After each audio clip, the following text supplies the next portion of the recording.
program guru penggerak angkatan 11 yang sedang saya jalani. Yang saya hormati Bapak Kepala Sekolah, Bapak Maskur SPD dan Bapak Isman SPD selaku Kepala Sekolah SMP Satap Tamparan. Dan rekan-rekan guru yang berbahagia, terima kasih Bapak dan Ibu atas diluangkan waktunya untuk hadir di siang hari ini. Walaupun dari tadi pagi kita sudah berkegiatan, semoga semangatnya tidak kendor ya. Baik Bapak Ibu, langsung saja. Hari ini kegiatan kita hari ini yaitu menyebarkan pemahaman dan penerapan pengalaman budaya positif. Dan adapun tujuan kegiatan kita pada hari ini yaitu guna memenuhi tugas akti nyata modul 1.4 program guru penggerak angkatan 11 yang sedang saya jalani saat ini. Yang kedua adalah penyebaran pemahaman dan penerapan budaya positif, dan yang ketiga yaitu mengajak warga sekolah untuk menerapkan budaya positif di lingkungan sekolah.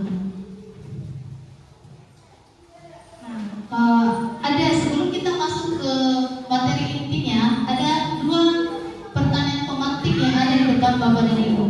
Pertama yaitu kira-kira menurut Bapak dan Ibu budaya positif itu apa? Dan yang kedua adalah apakah budaya positif sudah diterapkan di sekolah kita? Nah, yang pertama kira-kira menurut Bapak dan Ibu budaya positif itu apa? Ada yang berkenan memberikan pendapat? Kira-kira itu budaya positif itu apa Bapak Ibu?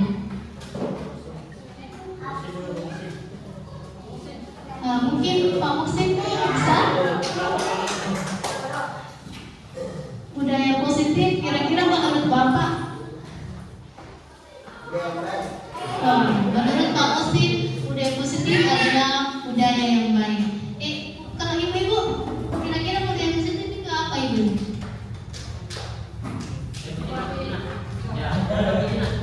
Ibu tidak mungkin bisa? Misalnya jujur ya, jujur dalam interaksi siswa, kemudian hadir tepat waktu. Ya. Menurut Ibu Tina, budaya positif yaitu hadir tepat waktu dan kejujuran itu penting ya, betul. Nah, kira-kira di sekolah kita budaya positif itu sudah diterapkan atau belum? Kira-kira sudah diterapkan Bapak Ibu atau belum budaya positif di sekolah kita? Di SD maupun di SMP? Sudah? Oh sudah, tapi belum maksimal. Ya, oh ya. Baik. Ini cuma pertanyaan pemantik. Kita akan bahas lebih lanjut ke materi berikutnya.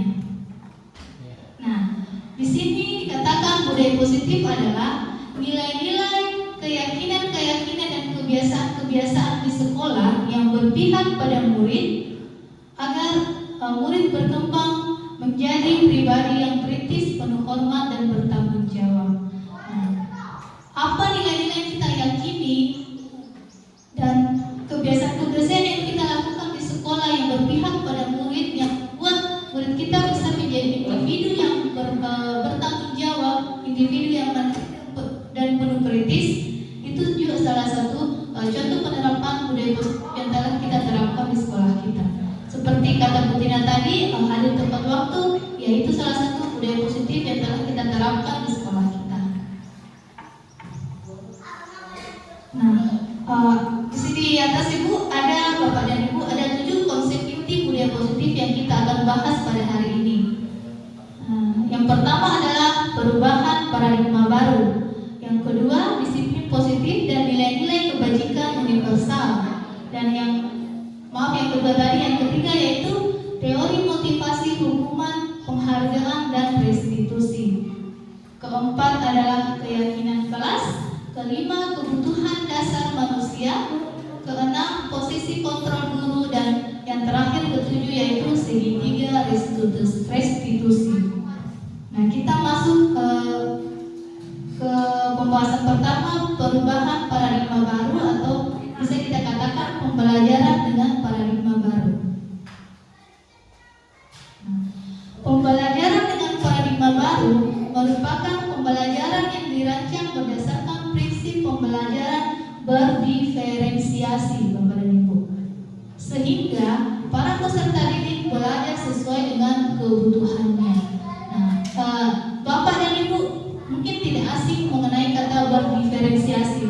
Mungkin juga di kelasnya sudah diterapkan di kelas masing-masing pembelajaran yang berdiferensiasi. Ada yang bisa mengutarakan pendapat kira-kira pembelajaran berdiferensiasi seperti apa?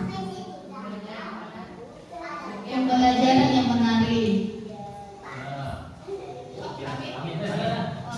Pak Amin? Mungkin pembelajaran berdiferensiasi itu pembelajaran yang kita lakukan berdasarkan ciri khas khusus anak tersebut, berdasarkan kebutuhannya atau berdasarkan gaya belajarnya yang harus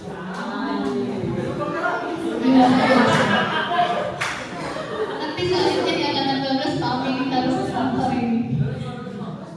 Ya betul ya, menurut Pak Amin pembelajaran yang kita penuhi kebutuhan murid seperti gaya belajar, minat maupun bakatnya. Nah betul sekali, pembelajaran berdiferensiasi itu adalah kita memberikan keleluasan kepada peserta didik kita atau murid kita untuk mereka belajar sesuai dengan bakat mereka, minat mereka maupun gaya belajar mereka.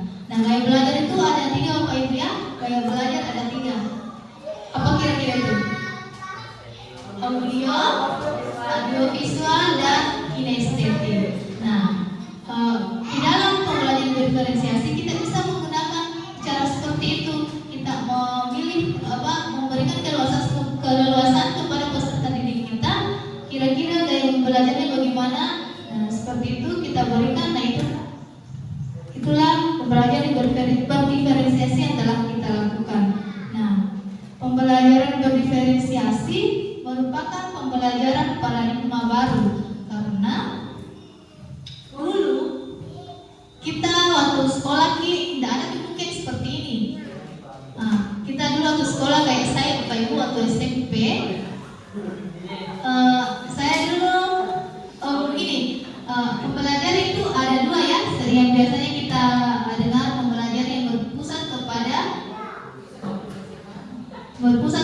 guru dan pembelajaran yang berpusat kepada murid. Nah, dulu pembelajaran kita itu hanya berpusat kepada guru. Satu di sumber belajar tak guru saja, apa yang diberikan guru itu yang kita terima. Nah, sekarang itu pembelajaran seperti itu tak bisa digunakan. Karena apa? Karena berubahnya juga zaman, artinya dimanapun sumber belajar yang anak-anak temukan itu yang bisa menjadi pembelajaran untuk dia. Nah, seperti filosofi Ki Hajar Dewantara mengatakan bahwa tujuan pendidikan adalah menuntut segala kodrat anak, yaitu kodrat alam dan kodrat zamannya, dan pembelajaran itu berpusat kepada murid. Nah, di sini ada menuntut kodrat zaman, artinya zaman dulu sama zaman sekarang itu tidak bisa disamakan. Dulu itu tidak ada HP tak. Waktu sekolah kita ada yang guna HP Android, masih HP kentang, itu HP Nokia yang tebal. Itu pun masih dulu tak yang pegang. Nah, sekarang bagaimana peserta didik kita? Masing-masing 1-2 orang mungkin belum ada HP-nya. Nah, itu karena apa? Karena perkembangan zamannya. Nah, dengan HP itu peserta didik kita bisa menggali informasi lebih dalam lagi. Tidak hanya gurunya yang kasih pelajaran, peserta didik bisa melalui YouTube, Google dan lain-lain. Nah, itu juga karena perkembangan zaman, kita sebagai guru itu dituntut untuk apa? Berinovasi. Nah, bisa begitu terus, harus berinovasi terus karena berkembang zamannya peserta didik kita, berkembang juga pemikirannya. Masa kita sebagai guru ketinggalan zaman? Tidak kan? Karena tidak mungkin kita yang belajar para peserta didik. Nah, jadi kita itu sebagai guru dituntut juga berinovasi dan lebih kreatif. Nah, oke, di dalam pembelajaran berdiferensiasi, ya peserta didik belajar sesuai dengan kebutuhannya berdasarkan tahap perkembangan sesuai teori psikologi modern untuk mewujudkan profil pelajar Pancasila. Ada berapa profil pelajar Pancasila Bapak Ibu?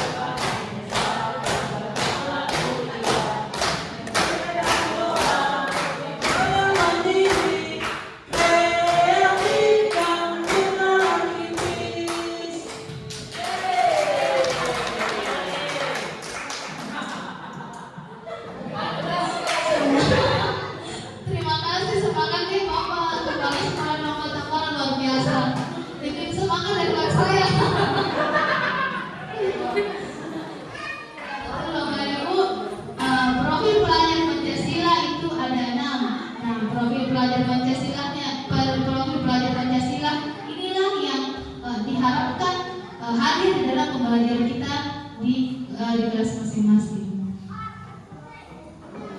Nah, selanjutnya, sorry,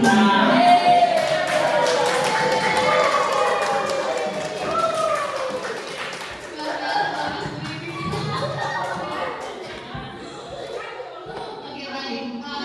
Di sini mungkin bisa berdiri, bisa duduk juga. Di sini cuma saya minta Bapak dan Ibu mencari pasangan berdua, Ki. Oke.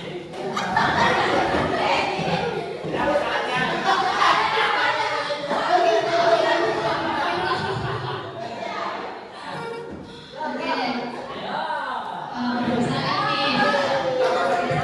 Pasangan ya. Masing-masing sudah ada pasangannya ya. Oke, baik. Di sini untuk Bapak yang sebelah kanan, mungkin di sebelah kanan mana? Coba tentukan dulu mana yang kan sebelah kanan dulu Bapak dan Ibu. Di kanan, saya di Bapak Maria, mungkin warna yang kanan sama Bu Maya. Ya, Bu Linda juga. Nah, untuk Bapak yang sebelah kanan, silakan Bapak atau Ibu bayangkan di dalam pikiran Bapak kira-kira harta yang paling berharga untuk Bapak saat ini itu apa? Bayangkan dulu apa kira-kira harta paling berharga tak? Bayangkan nih, Pak.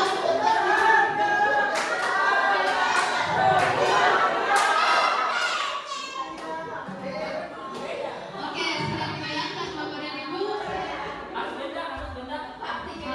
Sembarang Pak, kira-kira apa harta paling berharga kita miliki sampai saat ini? Masa mantap. Oke, sudah Bapak dan Ibu? Sudah? Sudah. Baiklah, harta itu kita bayangkan genggam di tangan Bapak dan Ibu sebelah kanan. Genggam di hartata, genggam erat-erat. Ya, baik. Nah, untuk pasangannya, tugasnya adalah coba kalian usaha untuk membuka genggaman tangan yang di depannya. Terserah Bapak mau, terserah Bapak. Halo, Bapak dan Ibu. Terserah. Bapak dan Ibu pakai juga boleh, ini uang juga boleh, atau dengan pakai paksaan. Nah, pasangan yang genggam tangannya itu juga bagaimana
bertutup tangannya karena Ibu Tina yang kontrol dirinya sendiri.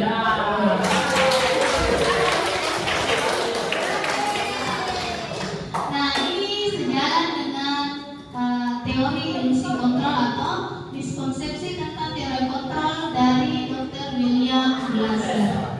Nah, ada 4 ilusi kontrol, yaitu pertama adalah ilusi guru mengontrol murid. Nah, ketika kita tidak bisa memaksa murid untuk melakukan sesuatu jika murid tidak ingin melakukannya. Seperti tadi Ibu Cica tidak bisa memaksakan keinginannya untuk lakukan tangannya Bu Tina, karena Tina tidak ingin melakukannya. Ibu Tina tidak ingin membuka tangannya. Nah, itu seperti ilusi guru mengontrol murid. Dan bisa kan siswa itu ada beberapa yang belum pakai sepatu ke sekolah ya. Nah, setiap hari kita paksa. Nah, tidak bisa besoknya mungkin pakai sepatu, tapi besoknya lagi pakai sandal kembali. Karena apa?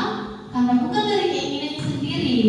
Kita tidak bisa mengontrol murid itu karena bukan dari keinginannya sendiri. Nah, lanjut yang kedua adalah ilusi bahwa semua penguatan positif efektif dan bermanfaat. Suatu usaha untuk mengontrol murid dengan penguatan positif atau bujukan, tetapi murid bisa menjadi tergantung kepada murid. Nah, di sini kita juga tidak bisa terus membujuk murid untuk melakukan sesuatu. Karena apa? Karena terus murid ketergantungan kepada guru, dia pikirannya tidak akan berkembang. Nah, kalau dibujuk terus pakai sepatu besok nah memang mungkin dia ingin melakukannya, tapi dalam hati itu berkata, kata Bu Fida harus pakai sepatu besok. Nah, itu ketergantungan terus, itu kata-katanya gurunya. Artinya pemikiran itu tidak bisa berkembang kalau memang ini sepatu diharuskan untuk kita memakai sepatu ke sekolah. Yang ketiga yaitu ilusi bahwa kritik dan membuat rasa bersalah mampu menguatkan karakter. Nah, menggunakan kritik dan rasa bersalah untuk mengontrol murid dapat menimbulkan identitas gagal pada murid. Murid akan merasa buruk tentang dirinya. Nah, kalau mengkritik murid berlebihan, itu juga bisa membuat murid menjadi kurang percaya diri, malu kalau dikritik di depan temannya pasti malu ya. Akhirnya dia tidak bisa berkembang karena rasa kurang percaya dirinya itu. Selanjutnya ilusi bahwa orang dewasa berhak memaksa.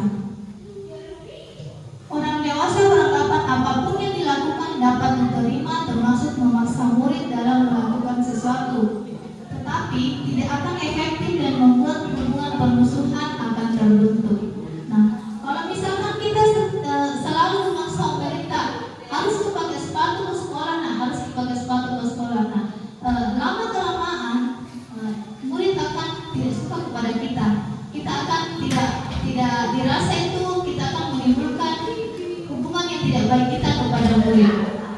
Sehingga diharapkan Bapak dan Ibu, ilusi kontrol guru kita bisa ubah sedikit demi sedikit di dalam diri kita.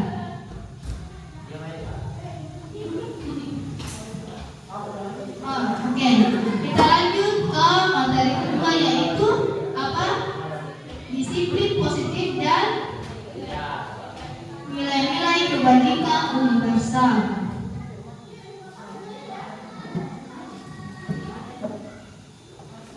Disiplin positif merupakan salah satu cara penerapan disiplin yang bertujuan untuk menumbuhkan kesadaran serta memberdayakan peserta didik tanpa imbalan, penghargaan, ancaman, atau hukuman.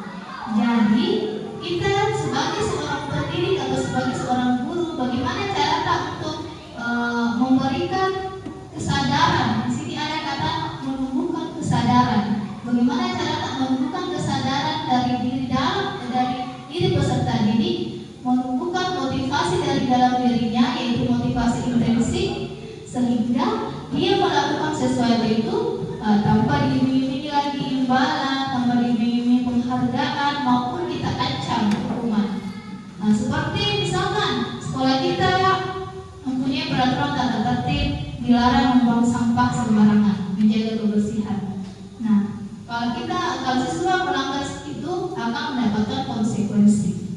Nah, siswa bertahu bahwa kalau di sekolah saya membuang sampah akan ada hukuman dan akan ada konsekuensi yang saya dapat. Nah, itu terus yang tertanam di pikiran siswa. Tapi kalau di lingkungan lain di luar sekolah bagaimana? Siswa akan membuang sampah sembarangan lagi. Karena apa? Karena itu motivasi tidak bersumber dari dalam dirinya. Tidak ada kesadarannya bahwa kalau membuang sampah yang di sembarangan akan merusak lingkungan.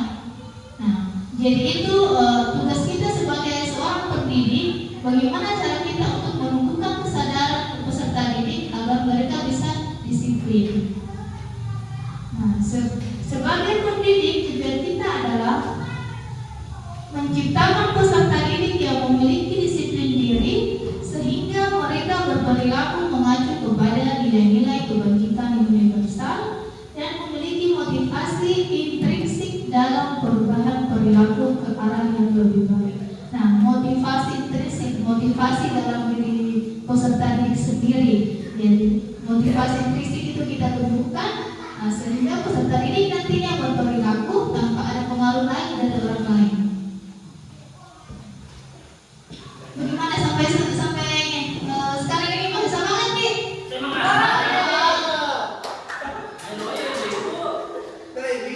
mengantar ibu-ibu ya. Masih semangat nih Bapak Ibu ya.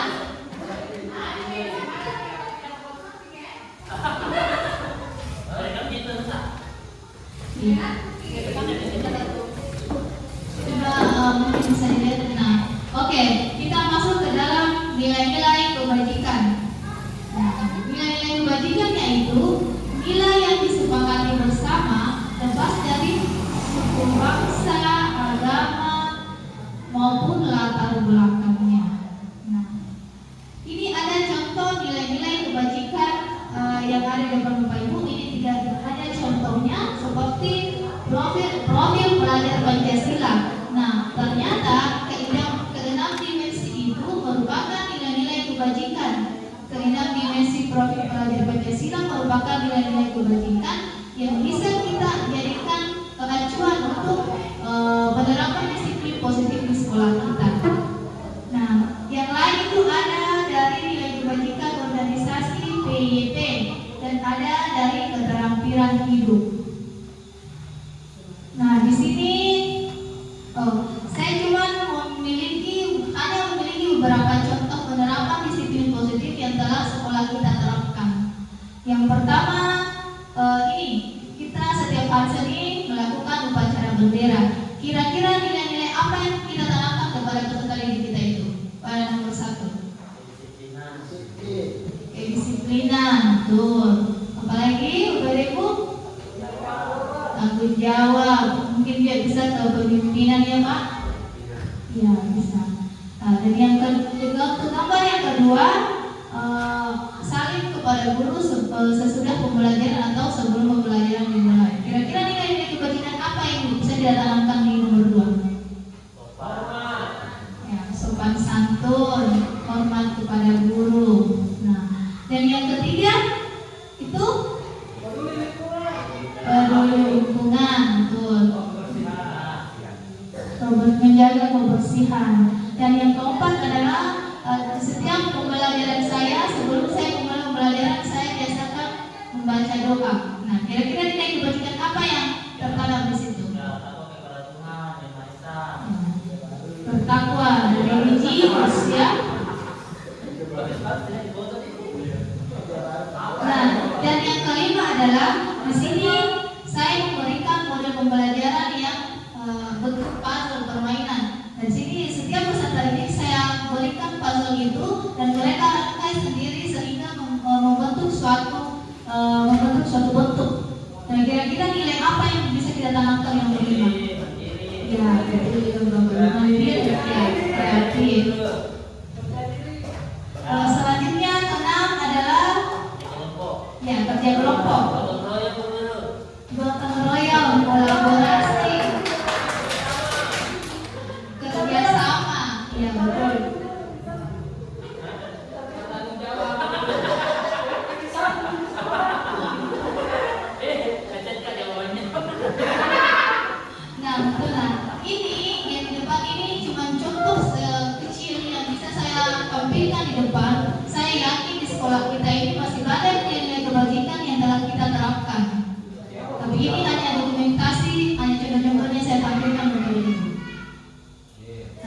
Lanjut kita ke materi berikutnya ketiga, yaitu teori motivasi, hukuman, penghargaan, dan restitusi. Nah, di sini ada 3 motivasi perilaku manusia. Yang pertama adalah untuk menghindari ketidaknyamanan atau hukuman. Yang kedua, untuk mendapatkan imbalan atau penghargaan dari orang lain. Nah, keduanya ini termasuk ke dalam motivasi apa itu? Motivasi ekstrinsik, betul ya. Nah, dan yang terakhir yaitu untuk menjadi orang yang mereka inginkan sendiri dengan nilai-nilai yang mereka percaya. Nah, kalau peserta didik nilai-nilai yang dia percaya dari dalam dirinya itu termasuk motivasi intrinsik. Nah, betul.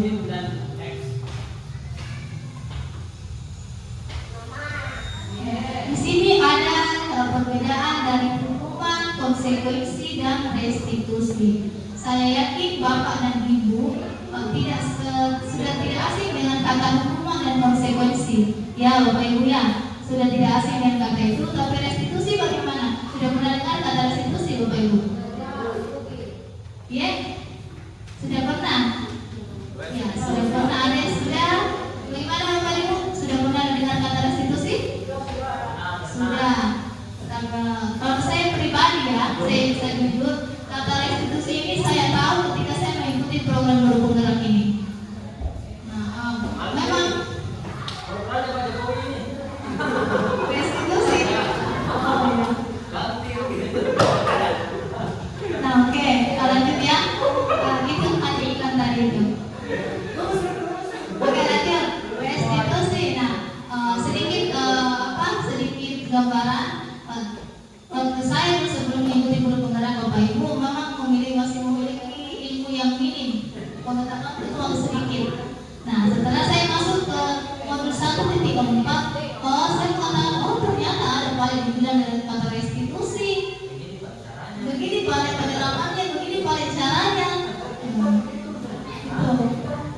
Nah, kita lanjut. Hukuman itu tidak terencana atau tiba-tiba saja. Murid tidak tahu apa-apa atau murid tidak dilibatkan dalam atau murid membenci peraturan. Nah, hukuman itu berupa hukuman fisik atau psikis. Nah, seperti ini kalau murid kita terlambat masuk dalam pelajaran kita. Nah, kita katakan tiba-tiba kita katakan nanti selesai pelajaran kamu menyapu di ruangan. Nah, kalau hukuman seperti itu kita kasih secara tiba-tiba, guru tidak tahu kalau datang terlambat ini, ibu akan membersihkan ruangan. Nah, murid juga tidak dilibatkan dalam itu karena aturan itu, hukuman itu hanya berasal dari guru. Dan itu berupa hukuman fisik. Lanjutnya konsekuensi. Konsekuensi itu terencana atau disepakati. Murid tidak nyaman, guru memonitor murid. Nah, kalau konsekuensi ini kita membuat kesepakatan kepada murid. Kalau peraturan itu kita langgar, ada konsekuensi yang didapat. Nah, dalam menjalankan konsekuensi itu, guru hanya memonitor murid menjalankan konsekuensinya. Lanjut. Terakhir yaitu restitusi. Di sini kata restitusi adalah menciptakan kondisi murid untuk memperbaiki kesalahan. Murid belajar bertanggung jawab untuk perilakunya. Proses kolaborasi atau mengajarkan murid untuk mencari solusi. Untuk restitusi ini ada bagian tersendiri nanti Bapak Ibu di bagian belakang. Ini cuma sedikit pengantar mengenai restitusi.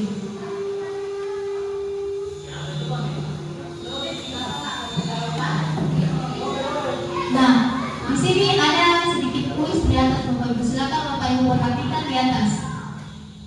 Nah, ini hukuman atau konsekuensi. Lari mengelilingi lapangan basket 2 kali karena terlambat hadir di sekolah. Itu hukuman atau konsekuensi? Hukuman. Yang lain Bapak Ibu? Lari mengelilingi lapangan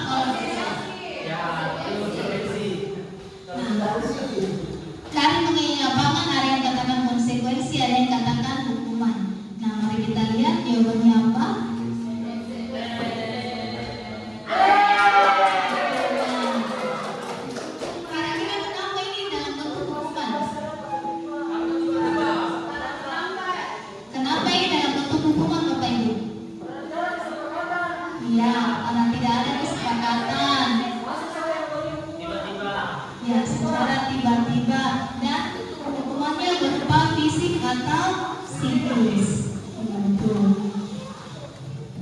Masih ada ini, masih ada buku. Nah ini membersihkan coretan yang dibuat di meja tulis.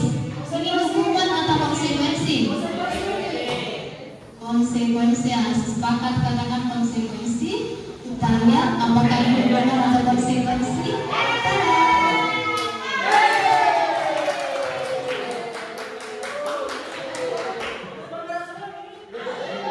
Pintar semua ya. Masih ada, sepertinya masih ada. Masih ada. Murid diminta untuk push up 15 kali, 15 kali atau tidak menggunakan masker ke sekolah. Hukuman atau konsekuensi? Nah, kalau orang bilang hukuman, kalau pas ini apa? Hukuman juga. Hukuman juga tahu Pak? Oh, hukuman juga. ABC hukuman. Nah, mari kita lihat.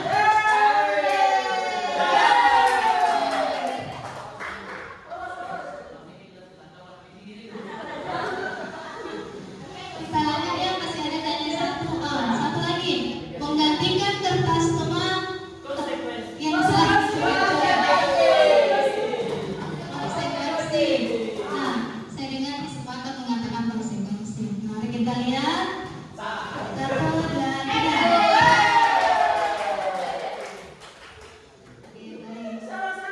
Oke, baik, sepertinya hukuman dan konsekuensi ini sudah mulai kita pahami. Nah, kita lanjut ke berikutnya yaitu keyakinan kelas. Nah, keyakinan kelas ini saya yakin Bapak dan Ibu sudah menerapkan di kelasnya masing-masing. Sebelum kita memulai pembelajaran atau pelajaran baru, kita biasanya membuat keyakinan kelas kesepakatan antara kita dan murid. Nah, keyakinan kelas merupakan kesepakatan kelas yang diyakini bersama guru dan murid dengan harapan dapat meningkatkan kedisiplinan murid. Nah, keyakinan kelas berupa pernyataan universal dibuat dalam bentuk positif dan bersifat abstrak. Keyakinan kelas hendaknya tidak terlalu banyak sehingga murid dapat memahami dan mudah diingat. Nah, semua warga kelas ikut berkontribusi dalam pembuatan keyakinan kelas lewat kegiatan mengutarakan pendapat. Nah, Bapak Ibu, saya pribadi sudah membuat keyakinan kelas khususnya di mata pelajaran saya IPS. Saya ada contoh, mungkin ini bisa menjadikan referensi. Saya ada contoh pembuatan keyakinan kelas saya. Bagaimana caranya agar bisa mengangkat kelasnya yakin? Wow, bagusnya nih kayaknya. Berarti kita bicarakan.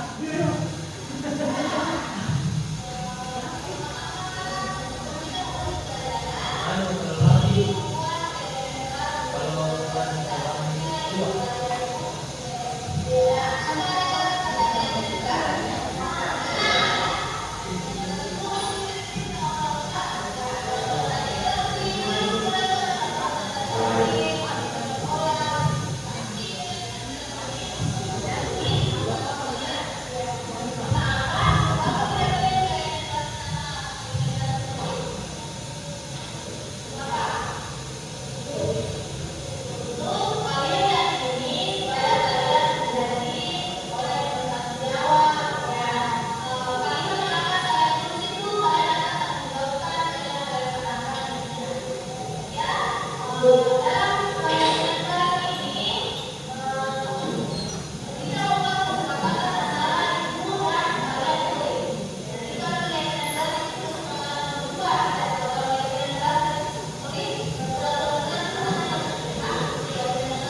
Nah, di sini juga kami bersepakat untuk membuatnya menjadi kalimat yang positif.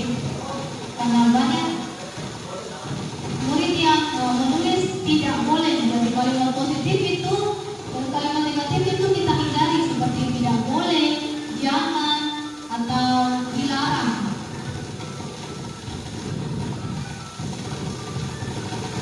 Nah, di sini saya menuliskan pelajaran kelas yang telah disepakati.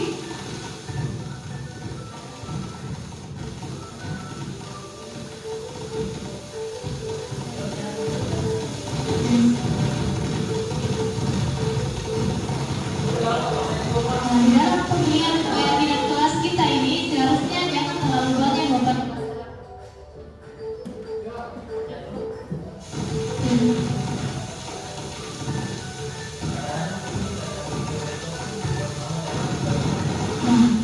Dalam pemilihan keyakinan kelas itu seharusnya tidak terlalu banyak supaya murid mudah ingat, murid mudah murid menjalani keyakinan kelas itu.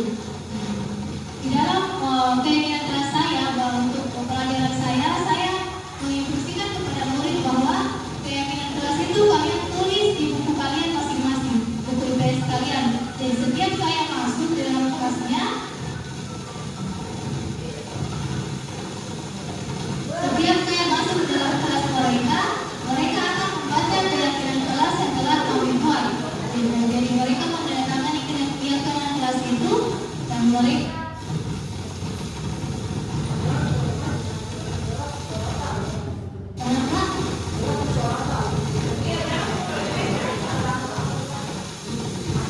Lihat tadi itu contoh keyakinan kelas yang telah saya buat di kelas 9 untuk mata pelajaran saya IPS. Jadi saya menginstruksikan kepada siswa, silakan tulis di buku IPS-nya masing-masing dan tanda tangan di bawah. Jadi kalau kalian menandatangani bahwa kalian setuju dan meyakini bahwa oh inilah keyakinan kelas saya saat ibu tidak masuk.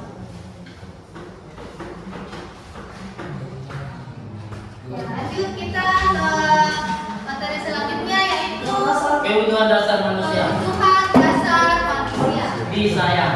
Di sini kebutuhan dasar ada manusia adalah segala sesuatu yang kita lakukan untuk mendapatkan apa yang kita inginkan. Seluruh tindakan yang kita lakukan memiliki tujuan tertentu, dan semua usaha yang terbaik kita lakukan adalah dalam rangka memenuhi kebutuhan dasar kita. Nah, ada 5 kebutuhan dasar manusia, Pak. Yang pertama adalah bertahan hidup. Yang kedua, kasih sayang dan rasa diterima. Alhamdulillah. Yang ketiga, kekuasaan. Yang keempat, rasa. Dan yang kelima adalah kesenangan. Nah, dalam bertahan hidup meliputi makanan, hidup layak, tempat tinggal, dan lain-lain. Dan yang kasih sayang dan rasa diterima meliputi rasa diterima di pendidikan dan lain-lainnya, kekuasaan, harga diri, keinginan berniaga, memimpi, berprestasi, diakui dan didengar. Kebebasan, pendiri, memiliki pilihan, mencoba hal baru, dan yang lainnya, dan keserangan yaitu bermain atau umur. Saya di sini melakukan kegiatan kira-kira kebutuhan apa dan kebutuhan dasar apa yang saya ingin penuhi. Kalau di sini kan di deskripsi Bapak Ibu dasar apa yang saya ingin penuhi kira-kira.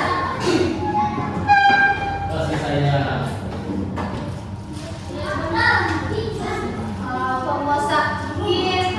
Penguasaan, ya, karena tujuan disiplin saya ini adalah salah satunya untuk memenuhi tugas saya di program bergerak.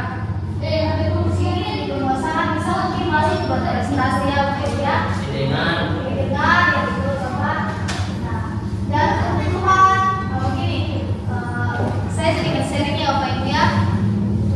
Saya di kelas saya pada pembelajaran saya IPS, saya kadang menggunakan permainan dalam pembelajaran saya. Saya menggunakan pembelajaran dan proses games.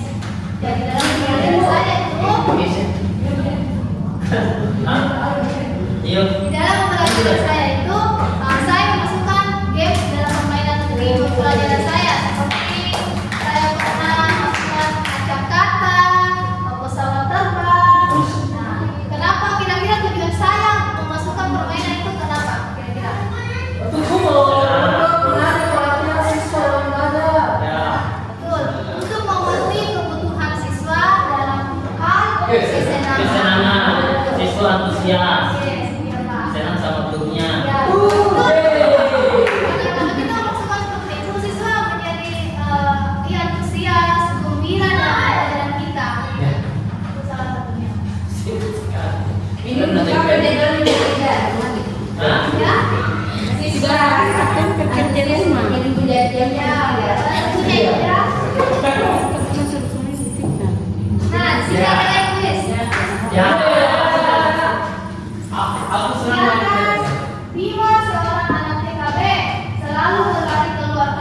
Ibu-ibu tidak ada suaranya. Apa yang bilang ibu? Oke. Tas dulu.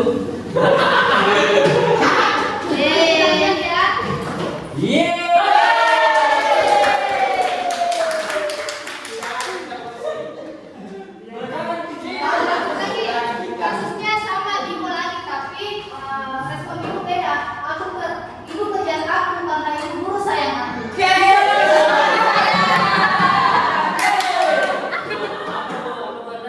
Cinta dan kasih sayang.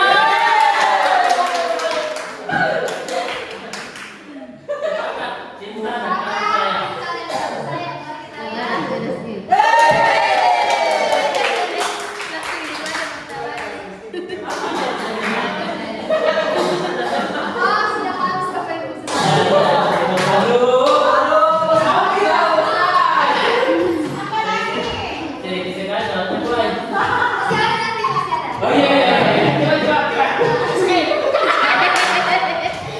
Sekarang kita masuk ke 5 posisi kontrol. Iya. Kita sebagai seorang guru sebenarnya memiliki 5 posisi kontrol seperti penghukum, pembuat rasa bersalah, teman, memantau, dan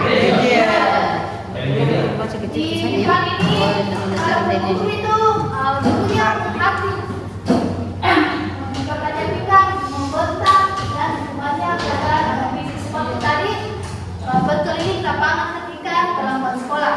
Hukum. Kita bekerja itu sebagai penghukum. Posisi hukum. Nah, selanjutnya membuat rasa bersalah. Nah, rasa bersalah ini kata-kata yang lembut, kita kata-kata yang lembut kepada siswa. Oh, iya. Tapi dalam kata-kata itu kita menyalahkan siswa. Cuman, ya guru akan sama, ya guru bersenda guru. Kalau saya lihat ini Pak Amin sama siswa itu kan. Ya. Karena kita hukum. Pegang kayu. Pegang kayu. Keempat itu pemantau dan yang kelima adalah manajer. Nah, dari kelima posisi kontrol guru ini yang paling dianjurkan adalah posisi Manajer. yang Teman. sekolah manajer. Nah, di dalam manajer kita memposisikan suara kita netral, emosi kita dalam menghadapi siswa. Guru memainkan pertanyaan untuk membuka pikiran murid. Guru memilih murid untuk memikirkan masalahnya sendiri.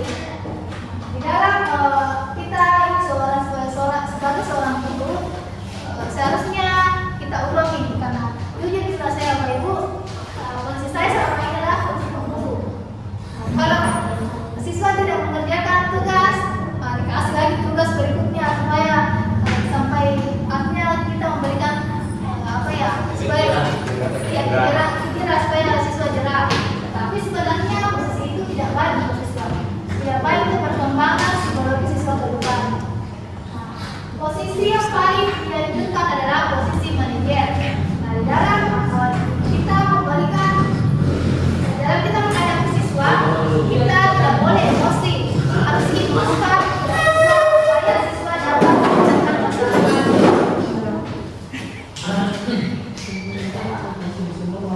Oh, ini ada contoh kasus penerapan 5 posisi kontrol guru.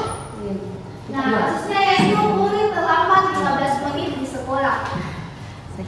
Kalau berkumpul, guru itu akan mengatakan berkeliling lapangan 5 kali putaran.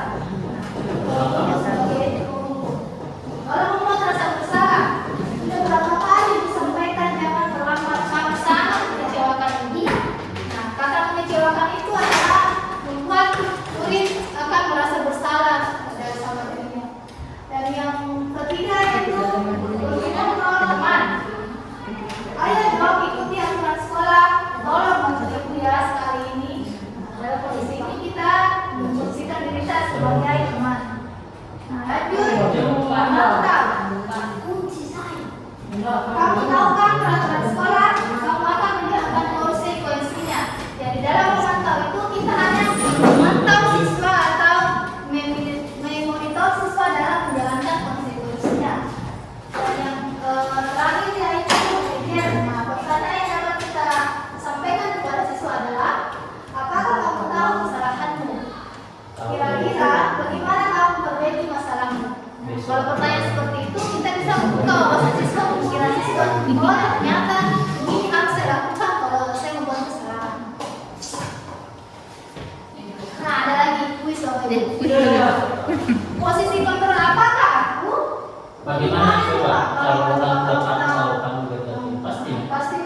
Bersalah. Kira-kira apa itu? Bersalah. Itu soalnya memberi rasa bersalah. Memberi rasa bersalah. Coba kita lihat.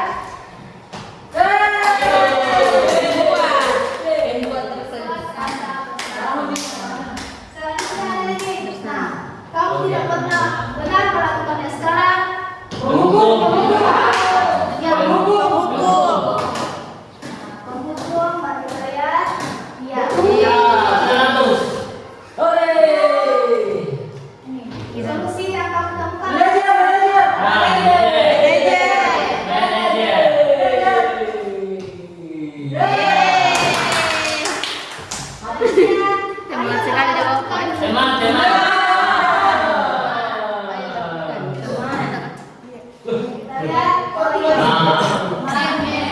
Tiba-tiba dia bawa. Terakhir adalah Pemantau. kamu tidak mengerjakan tugas. Apakah kamu tahu konsekuensinya? Tahu Bu. Itu Ya, nanti kita lihat. Kira-kira ini apa? Maksud kontrol apa? Halo, Bapak Ibu. Tidak mengerjakan tugas, apa tahu? Bagaimana tahu? Memantau. Kita lihat memantau ya. Oh iya.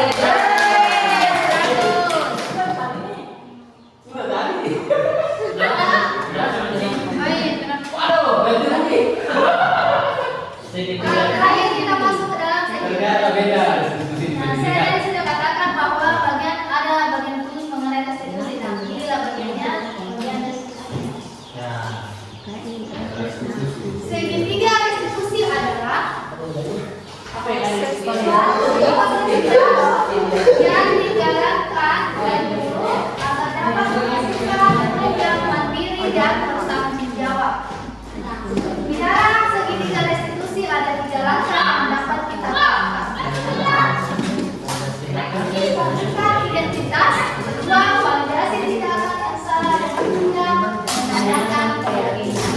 Nah, tadi pada posisi kontrol apa lagi yang paling dianjurkan? Nah, di dalam kita posisi sebagai manajer dalam menangani masalah siswa, posisi manajer sama segitiga restitusi ini satu paket. Ya. Jadi kalau kita sebagai manajer harus mengatasi masalah siswa dengan 3 langkah ini. Jadi kita berbicara identitas, validasi tindakan yang salah, dan menandakan keyakinan. Pertama itu menstabilkan identitas. Berdasarkan prinsip membuat kesalahan adalah bagian dari proses pembelajaran.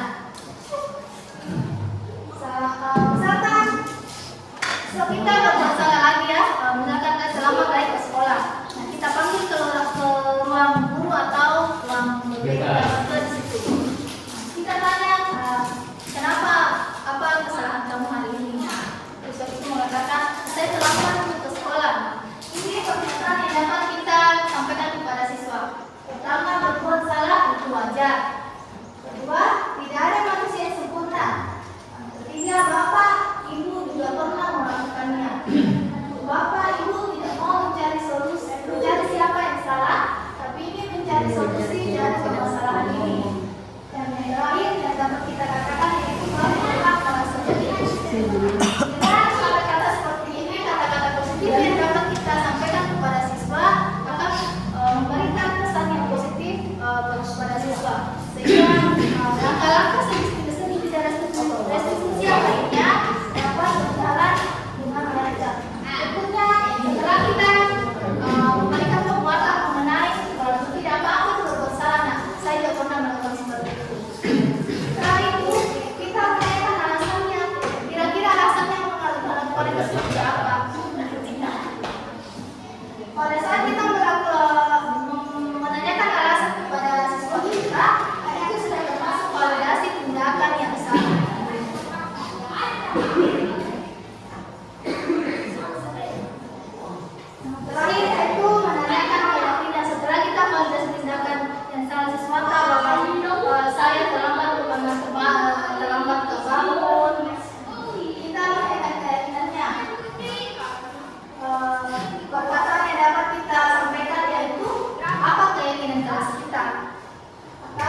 Setelah ia mengungkapkan alasannya, di sini saya menanyakan keyakinannya.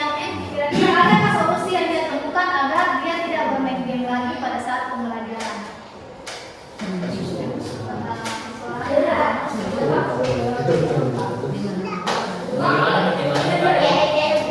Bagaimana pertimbangannya Pak?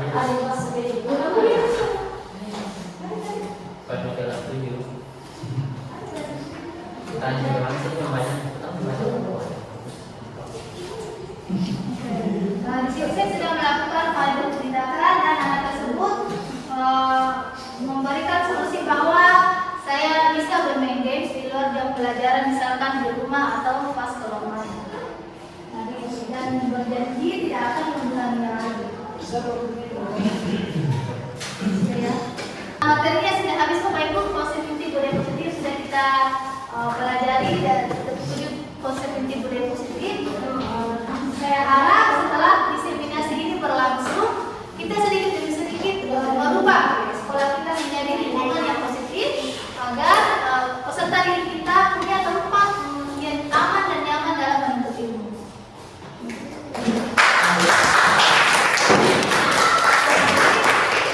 Sekali lagi saya ucapkan terima kasih banyak-banyak atas kesempatan yang diberikan kepada saya. Saya sudah menyita waktu istirahat Bapak dan Ibu. Semoga kedepannya tidak bosan-bosan berikut kali dalam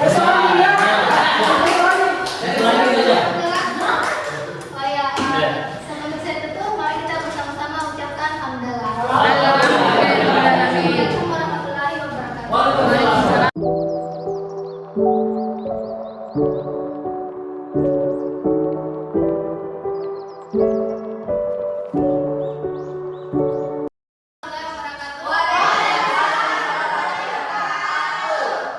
Selamat pagi. Apa kabar? Semangat ya pagi ini ya. Pertama-tama, sebelum kita memulai pembelajaran, Ibu ingin membuat keyakinan kelas untuk kelas kita, khususnya untuk pelajaran Ibu IPS. Pernah dengar kata keyakinan kelas? Keyakinan kelas itu hampir mirip-mirip sama peraturan. Peraturan tata tertib, kan di sekolah itu ada peraturan tata tertib, peraturan sekolah. Tapi keyakinan kelas ini khusus untuk di kelas kalian. Karena apa? Untuk apa kira-kira itu keyakinan kelas? Kenapa keyakinan kelas itu penting? Untuk apa? Untuk kalian yakini supaya kalian menjadi orang yang bertanggung jawab. Kalimat yang akan kalian tulis itu kalian akan tanggung jawabkan, kalian akan laksanakan nantinya. Ya, dalam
keyakinan kelas membuat kita menjadi disiplin.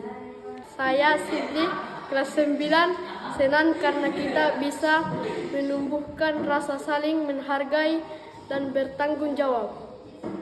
Saya Melia dari kelas 9, bersemangat karena keyakinan kelas membuat kelas menjadi tertib. Selamat siang Fahmi, apa kabar anak? Siang Bu, hari ini sehat Bu. Alhamdulillah, Fahmi sehat-sehat saja. Kamu tahu kenapa Ibu panggil ke sini? Iya tahu Bu, Kenapa itu? karena pada saat jam pembelajaran tadi saya bermain handphone Bu. Ya betul, Ibu panggil ke sini karena tadi pas belajar Fahmi bermain HP dan temannya terganggu. Iya Bu, maaf. Ya, Ibu maafkan. Semua orang pernah berbuat kesalahan, termasuk Ibu juga. Karena manusia tidak ada yang sempurna. Tapi coba kira-kira kalau Ibu boleh tahu apa alasan Fahmi bermain HP? Karena saya tadi lihat teman untuk mabar Bu. Bermain bersama teman memang seru, apalagi itu hobi Fahmi bermain game. Tetapi apakah itu tindakan yang sudah tepat? Itu tindakan yang salah Bu. Ya betul, itu merupakan tindakan yang kurang tepat. Karena sebelumnya kita sudah membuat keyakinan kelas bahwa tidak diizinkan untuk bermain handphone kecuali Ibu izinkan. Tapi Ibu juga tidak bisa melarang karena bermain game merupakan hobi Fahmi. Apakah Fahmi punya solusi? Kira-kira apa yang Fahmi bisa lakukan agar tetap bisa bermain game di luar jam pelajaran? Ada Bu, saya harus bisa membagi waktu, misalkan bermain game saat jam istirahat atau pulang sekolah. Baiklah, selanjutnya Fahmi masih mau melakukan hal seperti itu lagi, dan apakah itu sudah sejalan dengan keyakinan kelas kita? Tidak Bu, dan perbuatan saya tidak sesuai dengan keyakinan kelas. Apakah Fahmi siap untuk merubahnya? Siap Bu, Dengan cara apa Fahmi merubahnya? jangan tidak menggunakan handphone lagi pada saat jam pembelajaran dan menjalankan keyakinan kelas. Baik, semoga kedepannya Fahmi tidak melakukannya lagi. Tetap semangat.